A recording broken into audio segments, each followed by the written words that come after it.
para pastor, rekan segembalaan yang terkasih, saudara-saudari umat Allah yang budiman, yang dicintai oleh Tuhan. Saya masih membiasakan diri dengan semua perlengkapan ini. Dulu saya berpikir yang menuliskan khotbah itu seorang uskup atau seorang pastor yang mau jadi uskup. Nah, saya coba mau menuliskan, tapi dari pengalaman karena mencari kantong di antara baju ini saja sulit sekali. Sampai saya sisip-sisipkan terjatuh di jalan. Seharusnya buyar semua ketika tahu bahwa ternyata tidak ada contekannya. Tapi kita gembira di sini karena mendengarkan sabda Tuhan yang begitu indah. Kisah yang sudah sering kita dengar. Tapi kita tidak bisa mengatakan di hadapan sabda Tuhan yang begitu kuat, bagaikan pedang yang bermata dua, dikatakan dalam bacaan kedua tadi, yang menembus masuk sampai ke batin kita. Di hadapan sabda Tuhan yang seperti ini, yang begitu berwibawa, kita mengatakan, saya sudah tahu, sudah sering saya dengar, itu lagi ceritanya. Kita membaca kabar gembira, sabda Tuhan yang membawa pesan Injil itu kepada kita dengan satu semangat yang selalu baru, seolah-olah baru pertama kali mendengar. Itulah yang kita mohon ketika kita membaca dan mendengarkan sabda Tuhan. Begitu juga dengan kisah yang tadi, orang kaya yang datang kepada Yesus untuk mencari kebahagiaan kekal. Kisah yang diceritakan oleh ketiga penginjil. Tapi rupanya hari ini kita mendengar dari Injil Markus dengan detil yang begitu hidup. Markus yang rupanya memperhatikan hal-hal yang kecil, mengkisahkan kepada kita dengan cara yang istimewa. Seorang yang datang berlari-lari ketika Yesus berjalan di tempat itu, mendapatkan Yesus dan sambil berlutut di hadapannya, berlari-lari, seperti semuanya begitu tergesa-gesa. Orang ini yang nanti kita akan tahu orang yang sungguh kaya. Tidak disebut namanya, seperti tenggelam dalam kekayaannya. Cukup hanya menyebut, dia orang kaya. Tanpa nama. Seperti seolah-olah langsung mengundang kita, jangan-jangan nama kita ada di dalamnya. Tuhan yang mau berbicara kepada kita, face to face. Barangkali kita orang kaya itu, yang tidak mau kehilangan sedetik pun, karena waktu adalah uang. Tergesa-gesa, semuanya mau cepat-cepat. Zaman kita sekarang, bahkan kalau bisa seperti generasi zaman ini, multitasking. Pagi-pagi bisa membuat 3 kegiatan sekaligus, sikat gigi, duduk di atas tahta di toilet, sambil menjawab WA. Tangan kanan, tangan kiri, semua bersama-sama. Tidak ada waktu yang harus dibuang. Time is money. Seolah-olah money itulah namanya. Orang kaya ini. Yang tiba-tiba kita sadar ada sesuatu yang rupanya masih dia cari. Guru yang baik. Apa yang harus kulakukan untuk memperoleh hidup yang kekal? Untuk memperoleh hidup yang kekal, satu istilah yang barangkali juga terlalu besar dan terlalu tidak bisa kita rumuskan dengan kata-kata. Memperoleh bagi orang kaya itu seperti Seolah-olah dia bisa membeli segala sesuatu kecuali hidup yang kekal ini. Maka dia datang kepada Yesus untuk bertanya, Guru yang baik, paling tidak dari apa yang ada di hadapannya, siapa yang ada di hadapannya ini, dia bisa mendapatkan hidup yang kekal itu. Membeli hidup yang kekal. Tapi Yesus tidak berjualan hidup kekal semacam itu. Yesus membawa kembali ke jalurnya yang benar. Mengapa engkau katakan aku baik? Tak seorang pun yang baik selain Allah saja. Yesus tidak membawa orang hanya untuk mengejar-ngejar dan menyembah dirinya sendiri, lepas dari Allah Bapanya. Yesus membawa kita ke jalur yang benar, menjadi penyembah Allah. Engkau tentu mengetahui perintah-perintahnya, bukan? Jangan membunuh, jangan berzina, jangan mencuri, jangan memberi kesaksian palsu, jangan menipu orang. Hormatilah ayahmu dan ibumu.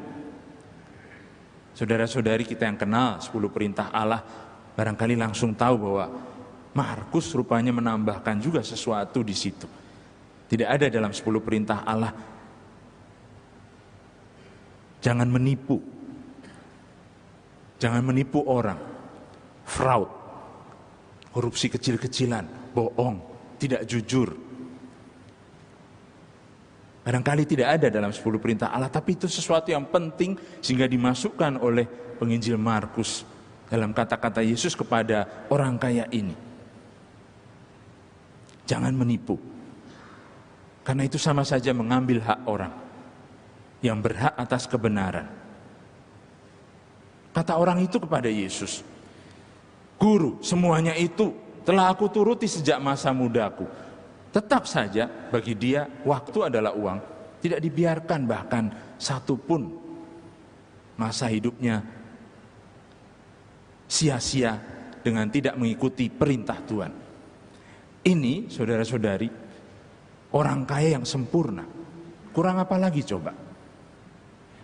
Taat. Orang yang saleh. Bahkan dia mengatakan kepada Tuhan, Guru, semuanya itu telah aku turuti sejak masa mudaku. Saya percaya dia pasti tidak muda lagi. Kalau muda mengatakan semuanya telah aku turuti sejak masa mudaku, berarti dia sok tua. Seperti putra altar yang kemarin melayani pentahbisan. Ternyata pastor semua. Bukan anak-anak muda ini yang memang mendengar cerita ini seperti cerita panggilan yang ditujukan untuk mereka saja. Tidak, untuk kita semua. Yang tentu saja senang kalau dibilang orang awet muda. Tapi mengatakan semuanya itu telah kuturuti sejak masa mudaku. Itu berarti orang ini adalah orang kaya teladan. Memang hidupnya baik.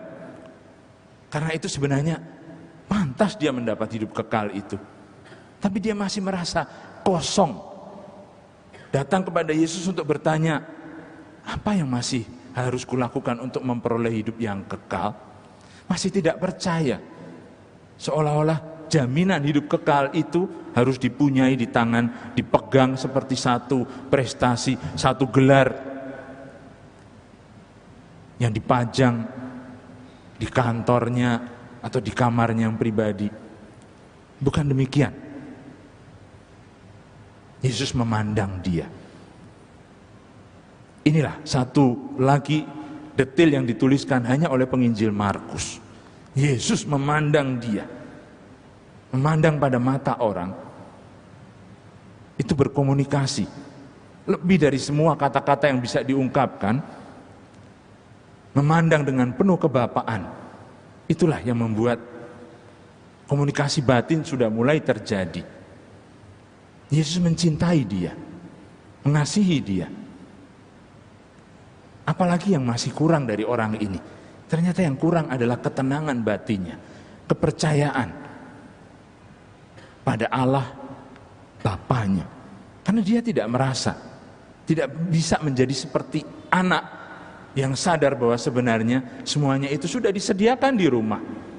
Kekayaan itu bukan sekedar hasil jeripayahnya sendiri. Kekayaan itu juga pemberian dari Tuhan, pemberian dari orang tua, warisan. Warisan itu berarti sesuatu yang diturunkan dari bapak kepada anak. Tapi orang ini dengan kekayaannya belum sampai pada pengertian itu. Yesus memandang dia dan mengasihinya. Lalu berkata kepadanya, hanya satu lagi kekuranganmu. Saya berpikir kalau saya yang menuliskan kemudian cerita ini mestinya singkat saja. Yesus mengatakan kepada dia seperti kepada murid-murid yang dipanggil pertama kali di Danau Galilea itu. Mari ikutlah aku. Cukup dengan kata-kata yang berwibawa itu membuat hati orang berubah dan mengikuti Yesus. Tapi ternyata Yesus mengatakan, hanya satu kekuranganmu, pergilah. Juallah apa yang kau miliki itu dan berikanlah kepada orang-orang miskin. Maka engkau akan beroleh harta di surga. Dia berpikir dan menghitung-hitung semuanya dalam urusan kekayaan, harta. Maka Yesus juga mengatakan itu, harta di surga. Tapi caranya dengan melepas semua harta di dunia. Logika apa ini? Sulit dimengerti bagi logika manusiawi kita.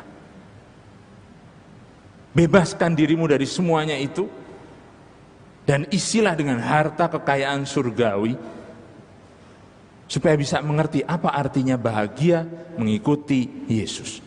Bahagia menjadi orang Kristen. Bahagia karena melepas. Menderita karena kita mau mencengkeram.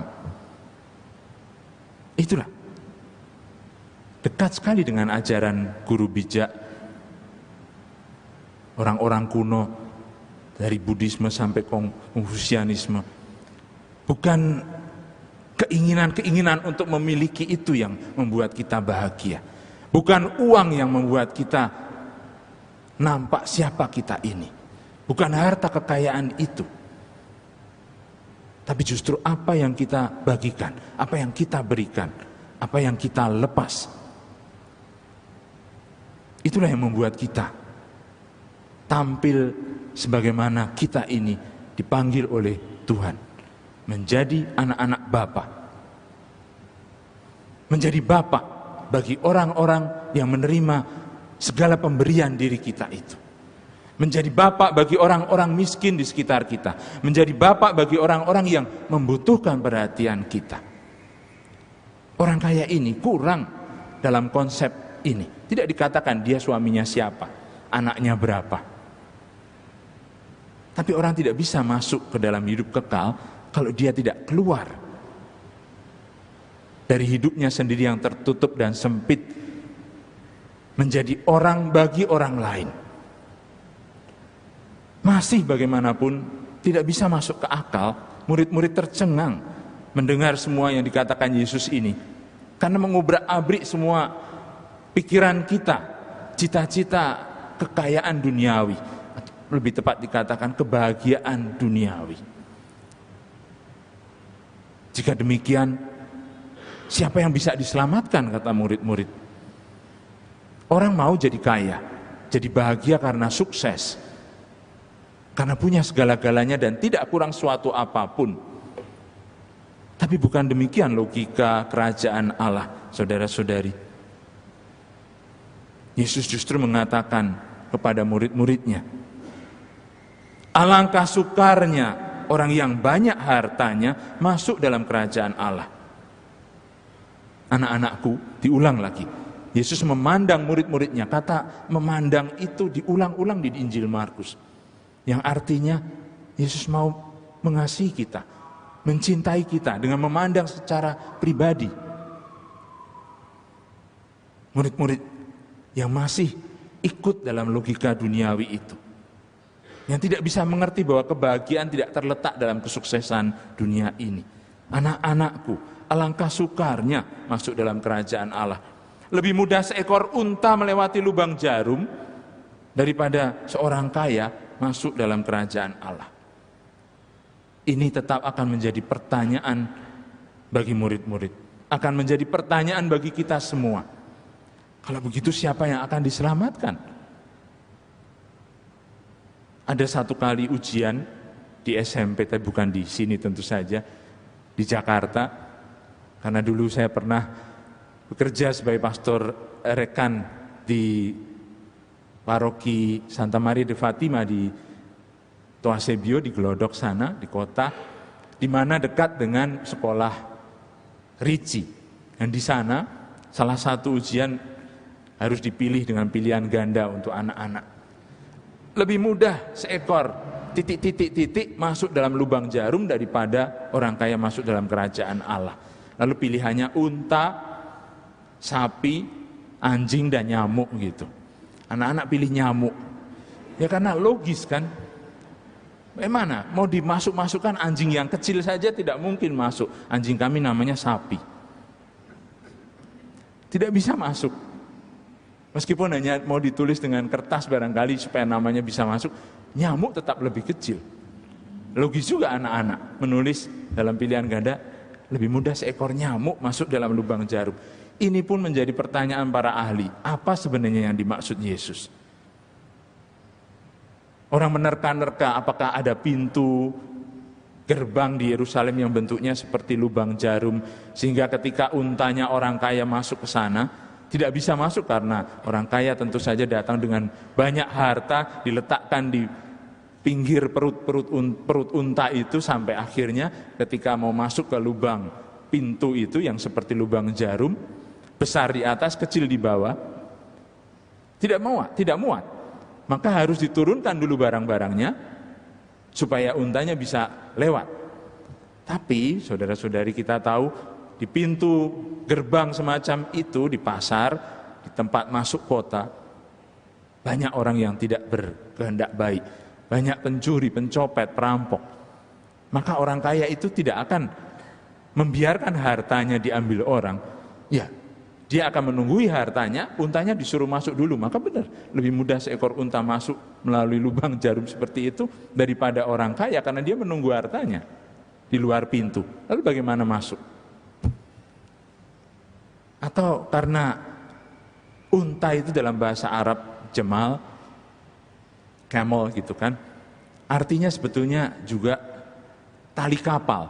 Tali kapal yang besar itu kalau diurai sampai kecil-kecil, toh akhirnya masuk juga ke lubang jarum. Tapi butuh waktu berapa lama? Jika seorang kaya berpikir time is money, tidak mungkin sesabar itu. Saudara-saudari, rupanya bukan tafsiran-tafsiran ini yang kita butuhkan. Pengalaman pribadi yang tersentuh oleh sabda Tuhan bagaikan pedang bermata dua itu yang membuat kita akhirnya tidak melihat lagi apa yang kita punyai sebagai sesuatu yang menentukan kita, menentukan siapa kita. Tapi siapa kita ini di hadapan Tuhan? Allah Bapa kita yang kita percaya. Kita anak-anaknya yang mendapat warisan dan jaminan hidup kekal itu justru karena kita menerima Dia. Cukup itu saja. Bagi orang duniawi, bagi orang-orang pada umumnya akan mengatakan ini mustahil. Memang mustahil bagi mereka, tidak mustahil bagi Allah. Bagaimana dengan baptisan kita menjadi anak-anak Bapa? Kadang-kadang mustahil karena kita sendiri tidak bisa percaya. Tapi itulah kebahagiaan kita. Justru ketika kita menjadi seperti hati Bapa sendiri. Diberi kemurahan hatinya supaya kita juga menjadi murah hati seperti Bapa sendiri murah hati. Dengan demikian betul kita menjadi orang-orang yang sanggup menyandang nama pengikut-pengikut Kristus. Bukan emas dan kekayaan seperti dikatakan dalam bacaan pertama. Tetapi siapa kita? Karena kita adalah anak-anaknya. Orang kaya ini pergi dengan sedih. Justru karena dia tidak bisa masuk dalam konsep yang baru ini. Konsep yang diberikan Tuhan. Orang yang mengalami sendiri. Yang akhirnya bisa mengatakan kebahagiaan itu. Don Milani yang baru saja mendapatkan gelar orang suci juga di Italia. Pada akhir hidupnya ketika dia sudah hampir meninggal dunia, mengatakan, sekarang saya baru tahu, 1000 ekor unta masuk ke lubang jarum ketika saya justru ada di tengah-tengah orang-orang miskin ini. Saya kira ini panggilan untuk kita semua. Melihat bahwa ternyata kita menjadi lebih bahagia dan lebih merasa dekat dengan Yesus ketika kita mampu menentukan keputusan itu. Berbagi dan berbela rasa dengan orang-orang yang membutuhkan perhatian kita. Orang-orang miskin yang ada di sekitar kita.